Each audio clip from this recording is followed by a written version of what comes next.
Hello, we are recording. Great. Let's go on to pics. And let's start off with that one. Because there it is. Initiation into Hermetics. And what I want to do is have a little chat about this image. And I also want to talk about why I'm going to make these series of videos and what they represent and how they should be taken. Because obviously, I just completed step one. I've been practicing magic, for many years. Obviously, you have a basic understanding and a little bit beyond that into the the literature and the characters and the history and etc, all that bollocks. But what I'm not going to do is try and present an image like I'm trying to make something here that is like a teaching tool. This is like a blog. Okay, I made a set of tarot cards in around about the year 2000, and there we go, the Magician. That's my version. We have the table with the symbols of the elements there, and at the time very much wrapped up in the whole ancient Egypt, Orion mystery, Robert Bovell, Graham Hancock, John Anthony West, that whole vibe, that cast of characters, that whole thing. And it's funny, I didn't know about the headless right back then, but this bears some resonance these days. And I think I was just about to leave. No, I think I'd just come back from my pilgrimage to visit the pyramids of Giza there, and predicted my own future hairstyle. But obviously I was a younger man then. I thought goatee beards were cool, but I just don't anymore. So anyway, we're going to talk about this image in a minute. Let's have a little flick through, see what we got. Here's the classic tarot image from the Waite deck. And let's just take a very cursory look at the symbolism. First thing I want to draw attention to is the headband, and that will have some relevance later on. I guess obviously we've got the four elements represented: the sword, air, classically, and the wand, fire, classically. That will be important a little bit later on. The cup there representing water, and the pentacle, the disc with the inscribed pentagram there, being earth. Now, obviously, symbolism, it's by its very nature, you can it's open to interpretation, and you could spend a long time trying to unpick things, and what it means to you is important, and what it how it resonates archetypically inside you is also important. And what do these flowers represent? Oh, do you know what? I've never looked it up, or if I have read it, I've forgotten. But they're above and they're below. As above, so below is the hand gesture, which is kind of reminds us of the classic Eliphas Levi Baphomet image. As above, so below. I was thinking about the as above, so below thing as I was leaving the van to come home last night. I was thinking about sex, which is not unusual. And the idea that creation begins with a kind of sexual act. And the fact that when we create, when we have children, it begins with a sexual act. As above, so below. It's funny that something that, we tend to struggle with as a human entity, especially, that whole kind of Victorian prudishness thing.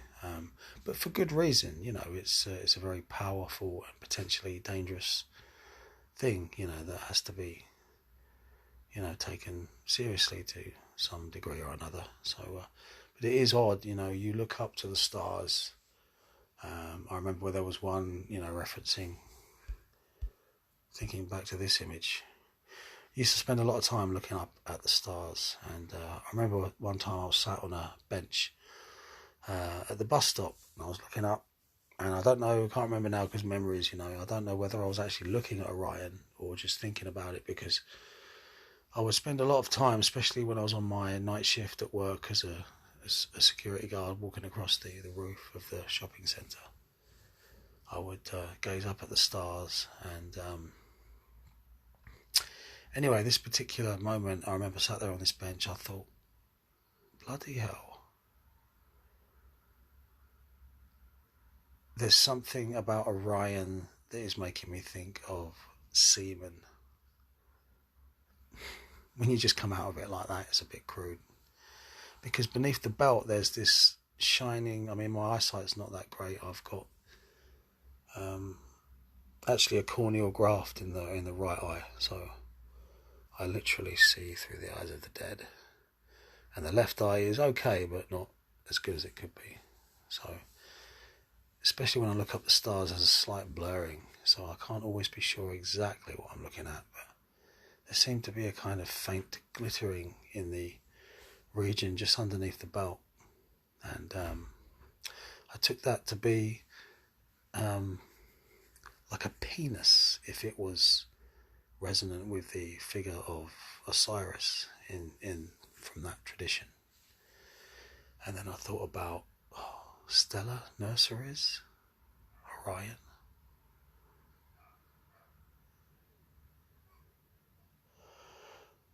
There seems to be something to do with meteorites seeding planets in the same way. I'm talking as above, so below here. The same way that a sperm will crash into the egg, a meteorite will crash into a planet and seed a planet. And meteorites are quite often seen in that vicinity of the sky. Stellar nurseries, life, procreation, cosmic sex. In a moment there, it all made sense to me, and I've kept that notion ever since. And recently, but many years later, going on from that point, in dialogue with the goddess inside the plant, ayahuasca, who I will always refer to her as Butterknife, because that's the name that she gave me in a kind of visual sense.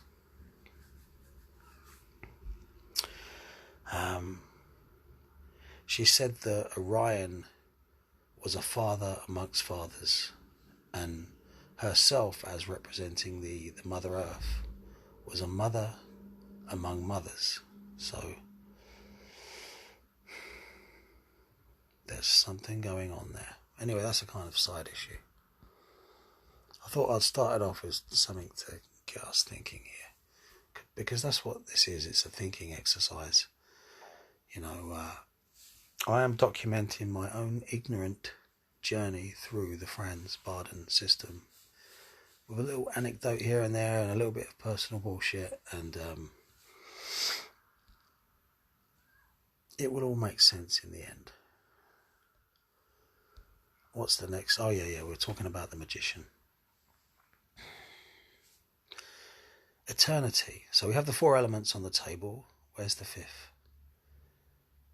Perhaps above the head there in the eternity symbol, or that could refer to Kether in some way. The belt, the Ouroboros, the snake swallowing its own tail, obviously a symbol for eternity.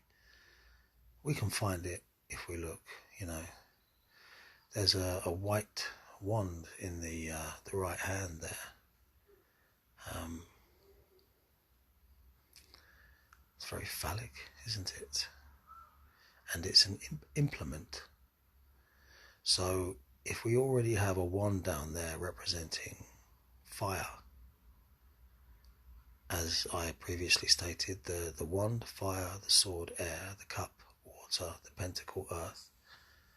Could that implement in his right hand, that shorter wand there, represent the akasha, the spirit that we are familiar with? Another thing I want to draw your attention to is the yellow colour in the background. Now, we know that the magician is synonymous with Hermes Mercurius Trismegistus, who is equated with Mercury, which is loosely equated with Raphael, which is loosely equated with the air principle. Air is a connecting medium.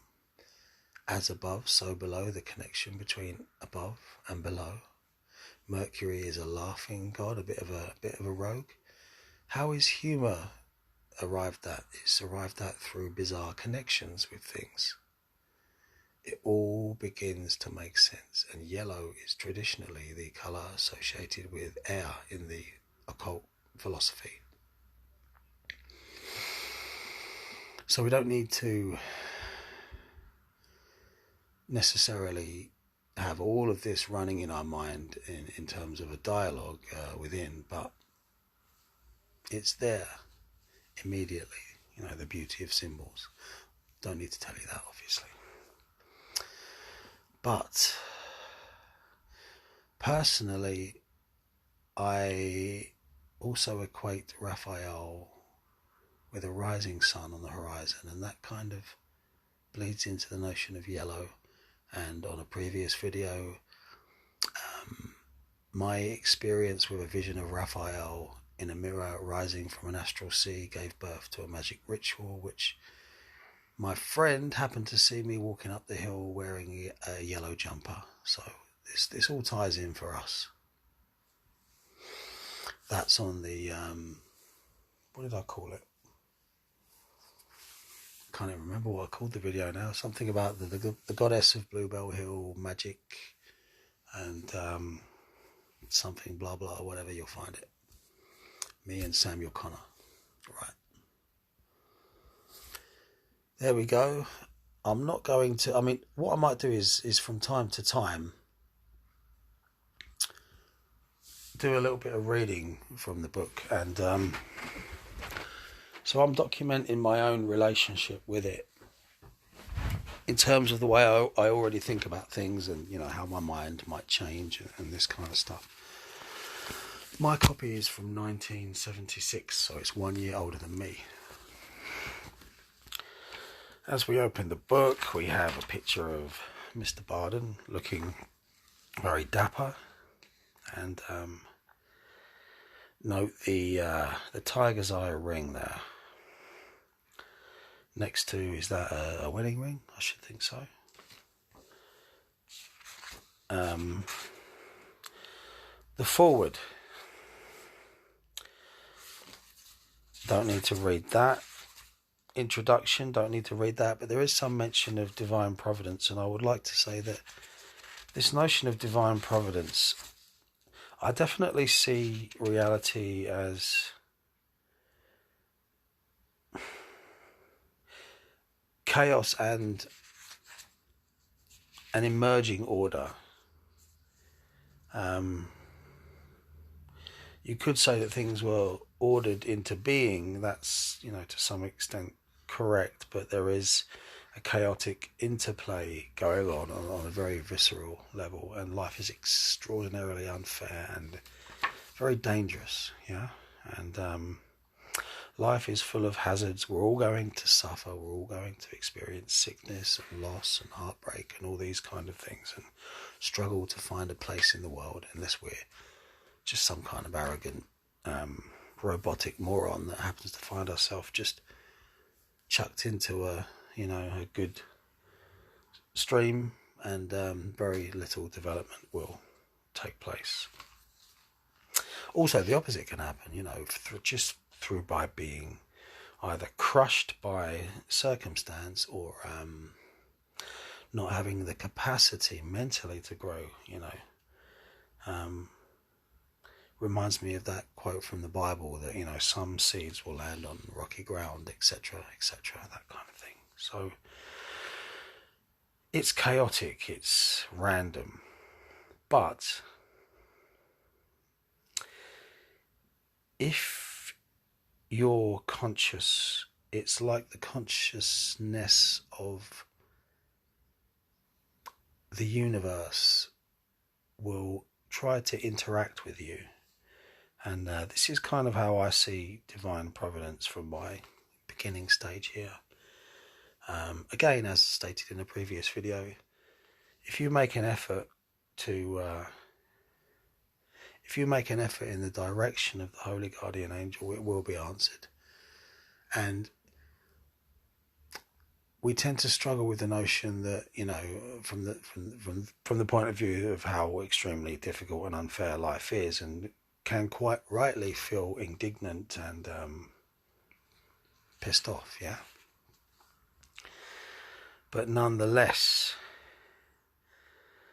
that creative intelligence is willing to participate and will make inroads if we also put up an effort. The gods help those who help themselves. We'd all like it to be a little bit more fair, a little bit more easy perhaps, but it's just not. So we have to work with the way things are. And that can be difficult sometimes, but it can also be extremely rewarding.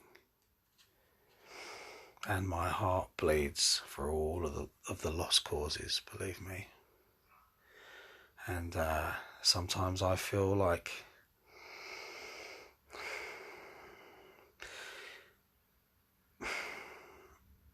it's just too much.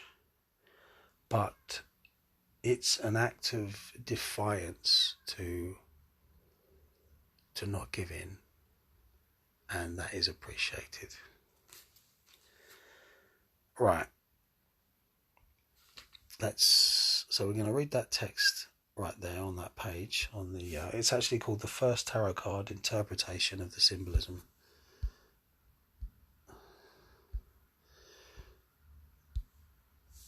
There we go. Now let's read this from the point of view of someone who's, you know, had a magical life, you know, full of synchronicity and, you know, the right and wrong things happening at the right and wrong times to push me onto this path. So, I want to definitely state again that this is not an educational thing. This is my journey. So I don't want to have to say that in any more videos. So anyone with half a brain is going to watch them from the beginning and will have that, you know, firmly in mind from now. And you know what? The last couple of videos talking about step one, I might have blurred in a little bit with the second step because I'd got that far kind of in the past, you know, and it might not be exact, but it's good enough. I'm not sure, I might have missed something out, but it's fairly intuitive. And there's this video that's recently emerged actually from Martin Fawkes, which guides you through the underlying structure of the Hermetic path according to the Franz Bardon system.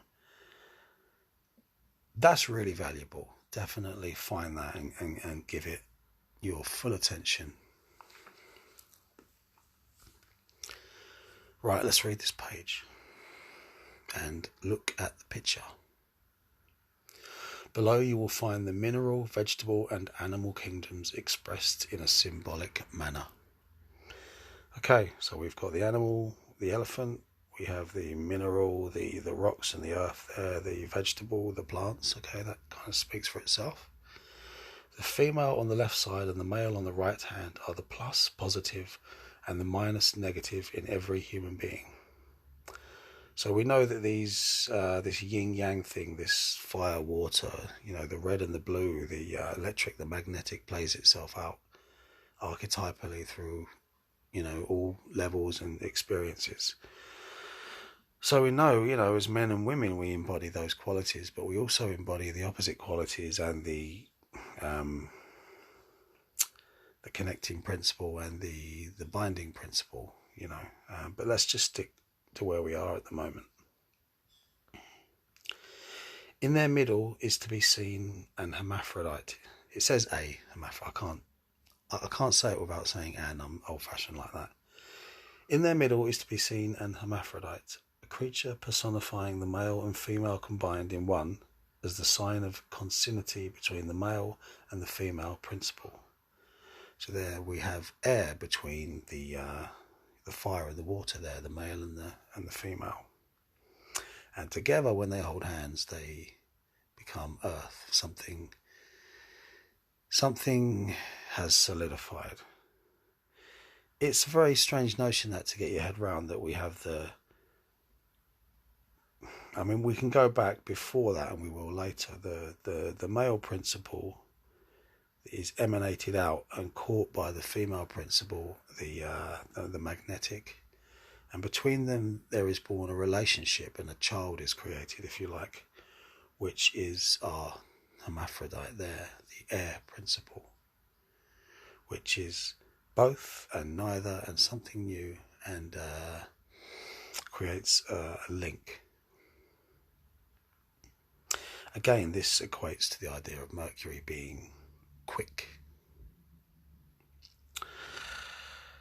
Now, obviously something new is born by the interaction of the first two, but when they hold hands there, something again is born, something new in itself, the union, which becomes the earth principle. And, you know, I feel at this point in my development that you only need to hold these concepts in your mind archetypally and not worry yourself too much with any kind of hard science or anything like that. It will all make sense later on. Where are we? The electrical and magnetical fluids. Now, fluids doesn't actually mean like a liquid. It means more of a kind of a property of consciousness. A divine principle, if you like, a force. The electrical and magnetical fluids are shown in red and blue colours. Electrical fluid being red, magnetical fluid being blue. Now that kind of speaks for itself. The hot tap, the cold tap. It's funny how it equates to the EQ spectrum in music as well, that we usually have those colours at either end, and there's something interesting about the waveform actually in digital music technology, which equates to bubbles and quantum physics, but I won't even go there right now. It's funny, we've got a kind of bubble there in the image here.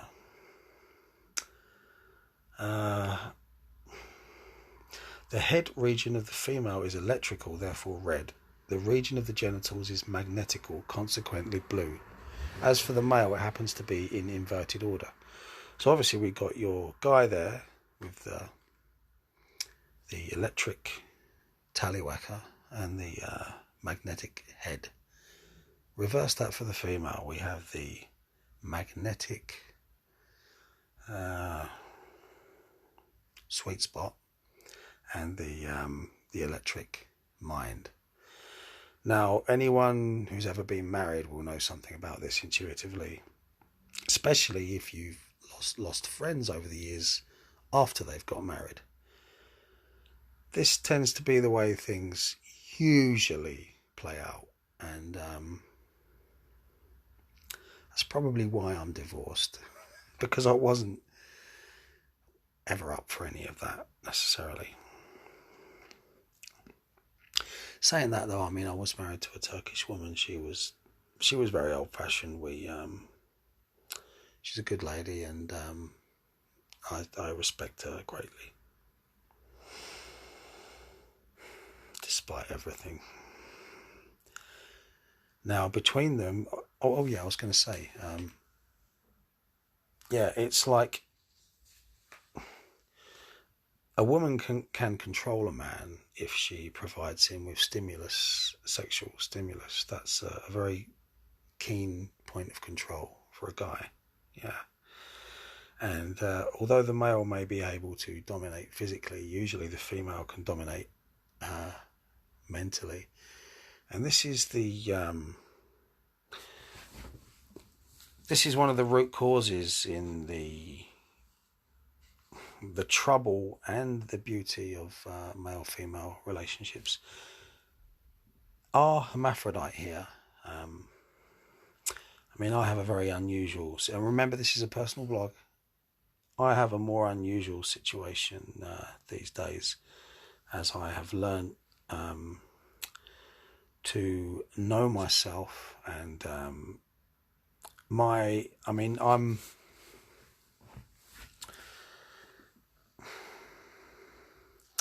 I guess what I'm trying to say is that even though I'm in a relationship with a ladyboy, those archetypal principles, they still manifest themselves.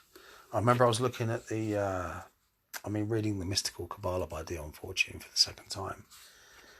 And I thought, shit, it was hard enough in the past, but try and mapping, these qualities onto that chart now, And then after a little bit more thought, I thought, you know what? It's not really a lot different, because those qualities, those universal qualities are always, playing out in one fashion or another, whether they are simple or complicated.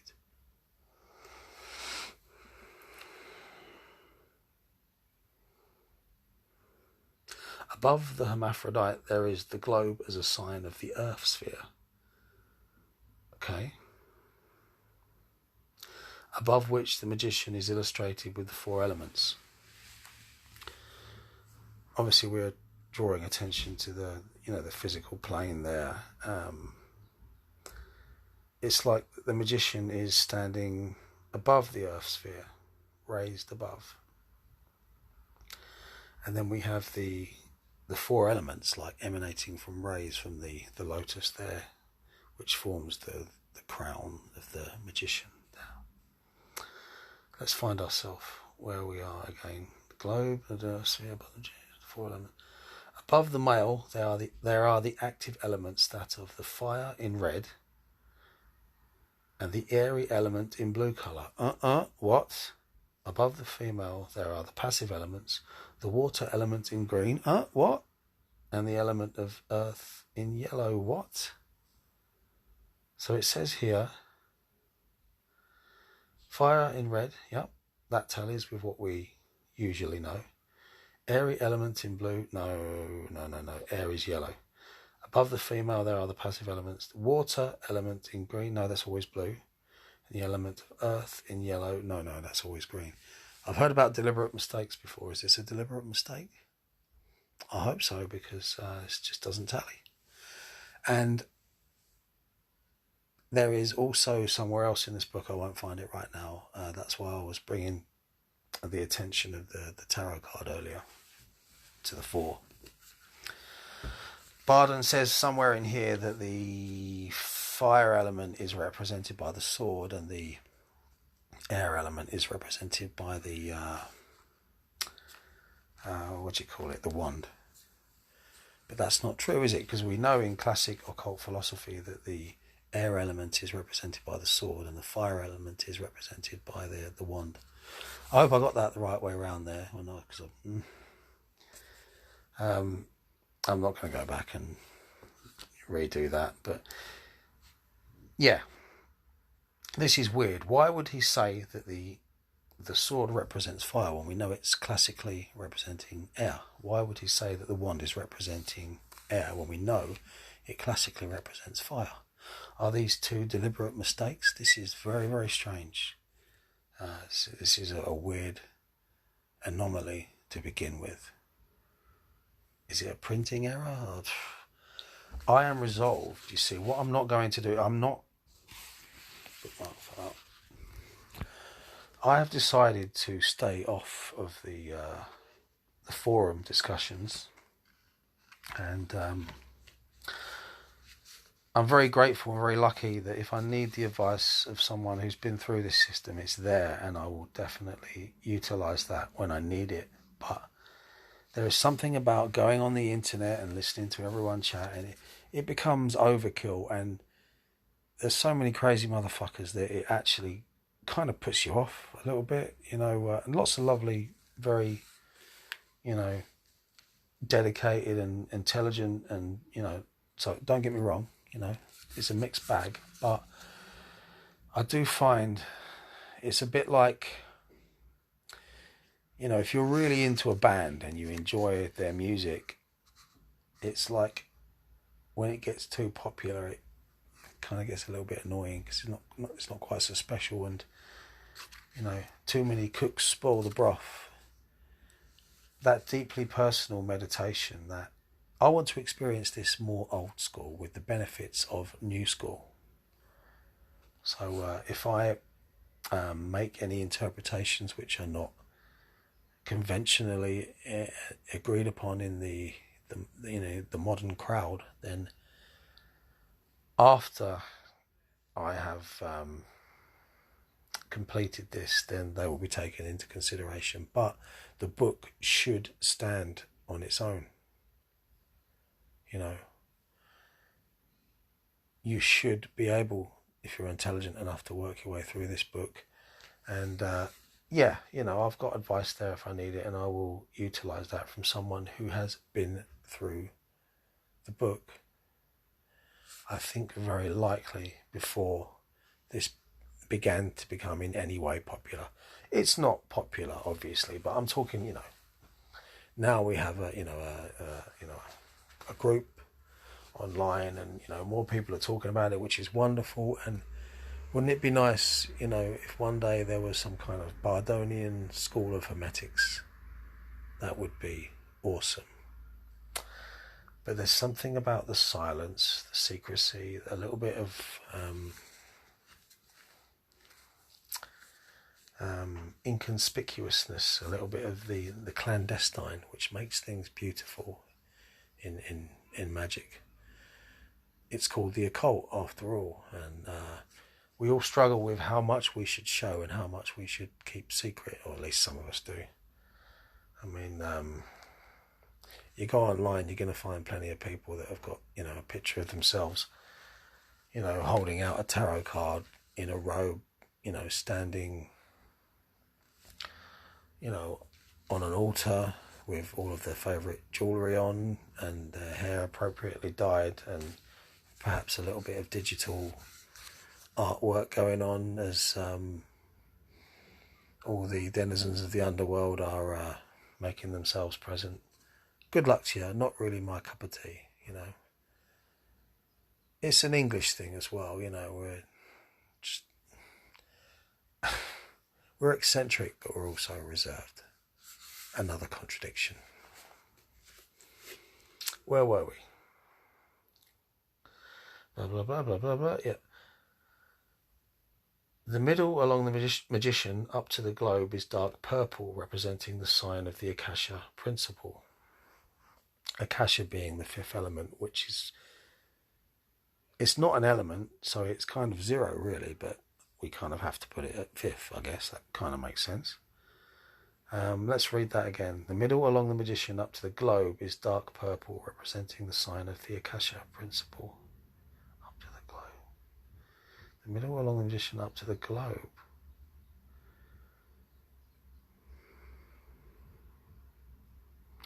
Does that mean behind the middle along the up to the globe?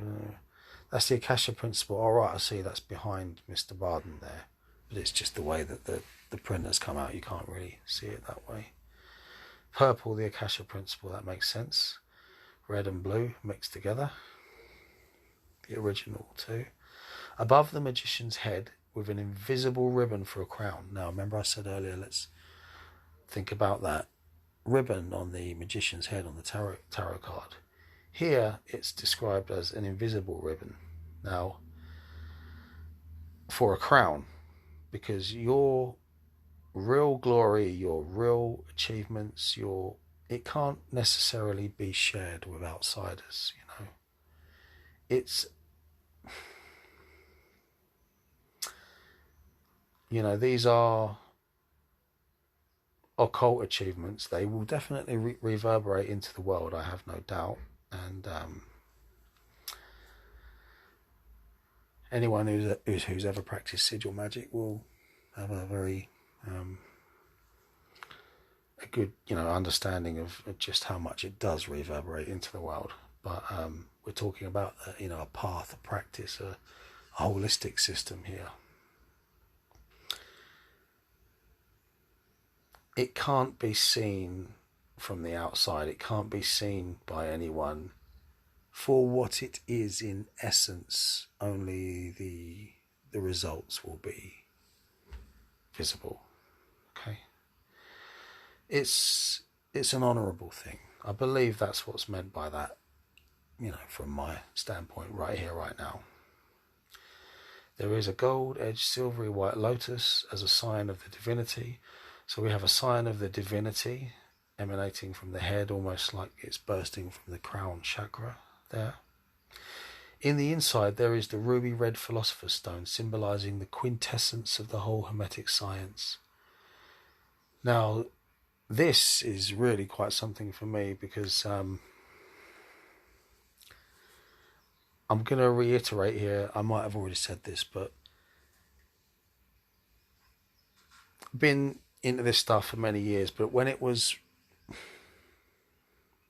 reading Dion Fortune's The Mystical Kabbalah, the chapter on Binah, that I fell asleep and had a vision of Binah herself with one red eye and one blue eye. And then it was like, where have I heard that before? Oh, the Franz Bardon thing. I took that, very directly with complete confidence to be, a little nudge from the other side. You need to get onto the Bardon work. So, here we are. That was around about 2014. There was another parallel and kind of separate initiation journey that took place from round about that time to now, which is parallel and ongoing, and the two will by necessity merge, and we'll see what the outcome will be.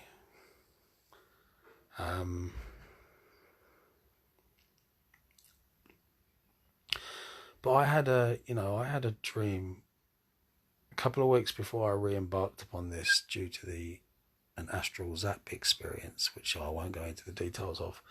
I had a dream that I was handed 12 six-sided dice that were exquisitely crafted from a kind of crystal or diamond, and they were priceless.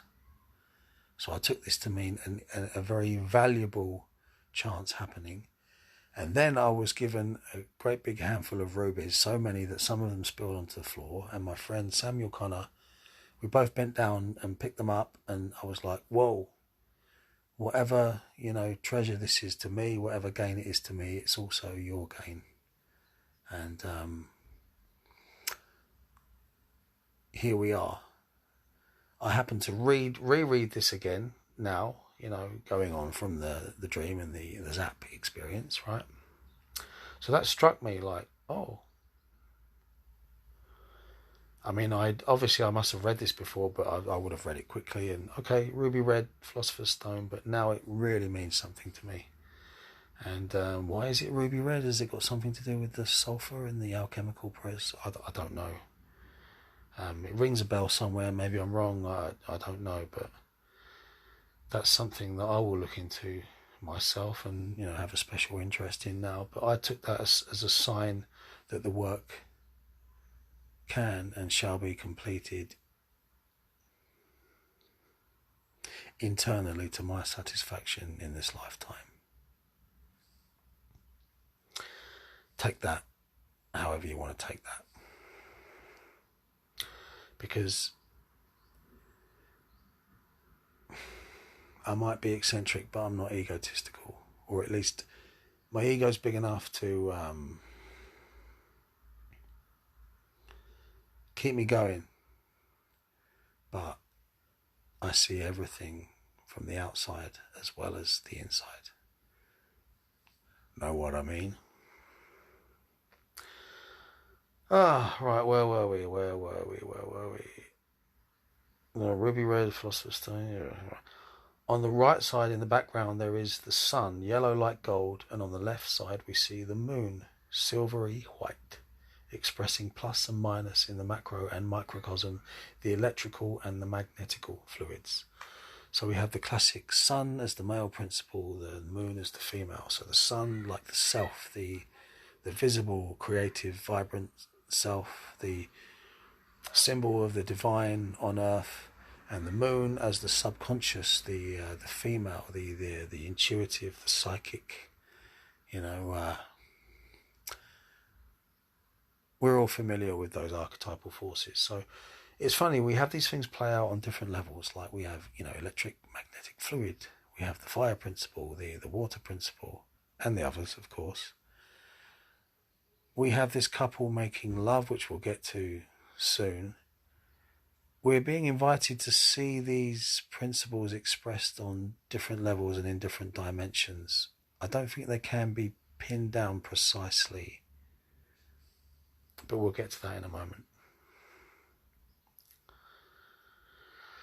Above the lotus flower, creation has been symbolized by a ball, in the interior of which are represented the procreative, positive and negative forces which stand for the creating act of the universe.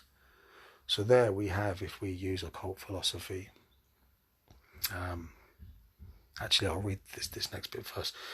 The eternal, the infinite, the boundless and the uncreated have been expressed symbolically by the word Om, and the dark purple to black colour.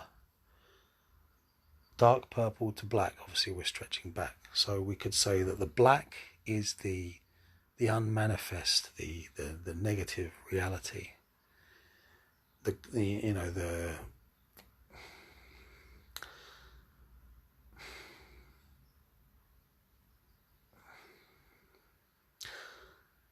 That which cannot be fathomed in any conceivable way, from our standpoint. And what emerges from that, this is the way I'm seeing it, right? The purple colour.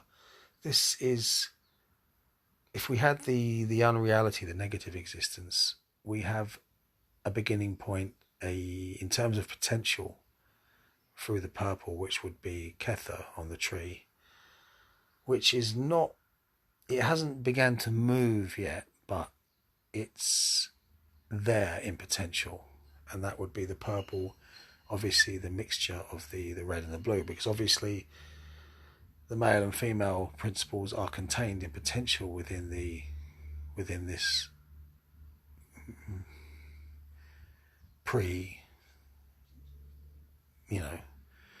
if I say it's before the beginning, it's there in potential, it's still something, but it hasn't began yet. It's very, very tricky with this kind of thing.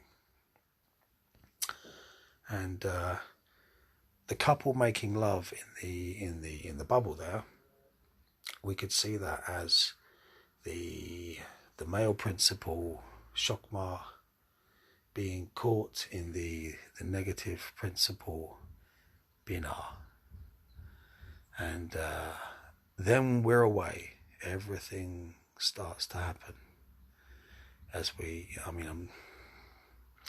Obviously this is the tarot card here. We're not going full on Kabbalah, but the Kabbalah, just like astrology, shines light on so much. So I would say to anyone,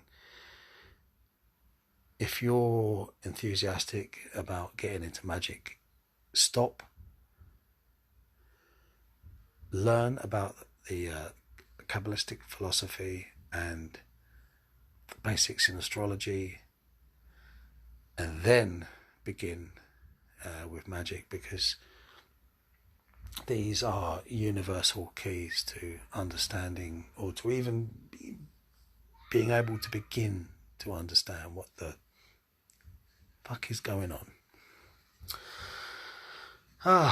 Yeah, so we're being invited. We've got this plus and minus thing going on many levels, and I don't think that we should get too caught up in trying to classify everything. We're building up an intuitive response to the way creation works, and obviously we're beginning to look deep inside and to know the self. And some of us have been doing that for many years, but when you begin to do that in a concentrated way, systematically, it can get quite intense. And Mr. Bardon there, you know, when I look at that picture of Bardon,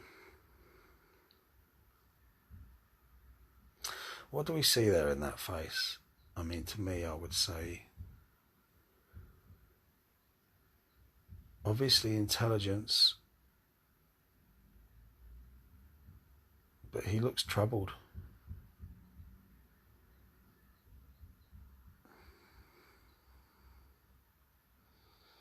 Had a troubled life.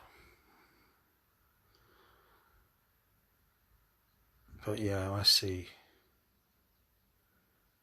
wisdom and gentleness tinged by pain in those eyes. Am I projecting? Not exactly sure. You know, when it comes to, sorry if I'm repeating myself, but this begins by making you look inside. And